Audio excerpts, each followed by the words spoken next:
حضرت ام الفضل کا خواب حضرت امام حسین کے بارے میں۔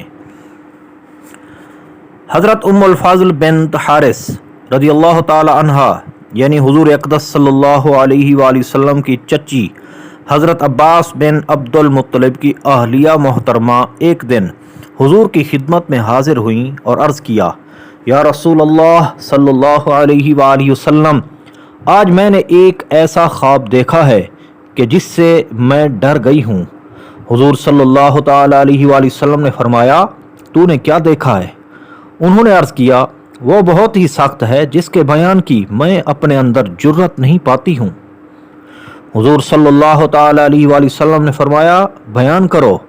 تو انہوں نے عرض کیا، میں نے یہ دیکھا ہے کہ حضور کے جسم مبارک کا ایک ٹکڑا کاٹ کر میری گود میں رکھا گیا ہے۔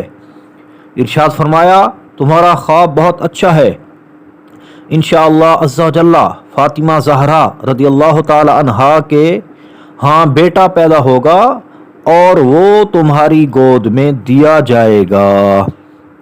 چنانچہ ایسا ہی ہوا، حضرت امام حسین رضی اللہ تعالیٰ عنہ پیدا ہوئے اور حضرت ام الفضل کی گود میں دیے گئے۔ مشکات صفحہ 572، خطبات محرم صفحہ 309۔ صلو علی الحبیب صلی اللہ تعالی علی محمد صلی اللہ علیہ وآلہ وسلم۔